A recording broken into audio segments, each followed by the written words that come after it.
Jacqueline Fernandes की मां का हुआ निधन। अस्पताल में कई दिनों से थी भर्ती। जी हां, बॉलीवुड की पॉपुलर एक्ट्रेस जैकलीन फर्नांडिस के लिए आज का दिन बेहद ही कठिन और दुख भरा होने वाला है।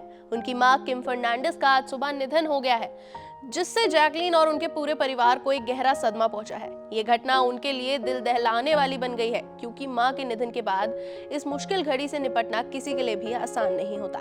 कुछ दिन पहले किम को दिल का दौरा यानी कि हार्ट स्ट्रोक पड़ा था, जिसके बाद उन्हें मुंबई के पॉपुलर लीलावती हॉस्पिटल के आईसीयू में भर्ती किया गया। डॉक्टर ने उन्हें बचाने के लिए अपनी पूरी जान लगाई, लेकिन उनकी तबीयत और बिगड़ने के कारण उन्होंने आज सुबह अपनी आखिरी सांस ली। किम के निधन के बाद जैकलीन और उनके पूरे परिवार पर ये दुख का पहाड़ टूट गया है। इस बीच किम के स्वास्थ्य को लेकर भी कुछ समय पहले सोशल मीडिया पर कई अफवाहें भी वायरल हो रही थी। कुछ लोगों ने ये कहा कि किम का निधन लंबे कैंसर की बैटल से जूझने के बाद हुआ। हालांकि बाद में ये खुलासा हुआ था कि किम को दिल का दौरा यानी कि हार्ट स्ट्रोक पड़ा था, जिसके बाद उन्हें अस्पताल में भर्ती किया गया था। अब तक किम के मौत की असली वजह सामने नहीं आ पाई है, लेकिन डॉक्टर्स के मुताबिक उनके स्वास्थ्य में लगातार गिरावट हो रही थी, जिस कारण उनका निधन हो गया। जैकलीन और उनके पिताजी पिछले कई दिनों से अस्पताल आ जा रहे थे, जहां वो अपनी मां की देखभाल भी कर रही थी।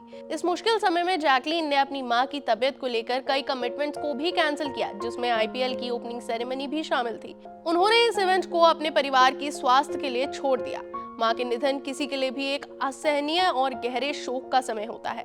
आपको ये भी जानकारी दे दें कि साल 2022 में भी किम फर्नांडिस को एक बार फिर से दिल का दौरा पड़ा था, जिसके बाद उन्हें बहरीन के एक अस्पताल में भर्ती किया गया था। उस समय भी उनकी हालत गंभीर थी, लेकिन वो इस कठिन समय से उबरने में सफल रही थी।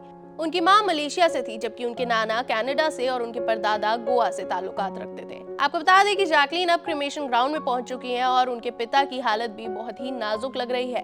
किम फर्नांडिस के निधन के साथ ही जैकलीन की जिंदगी में एक बहुत बड़ी और खाली जगह बन गई है।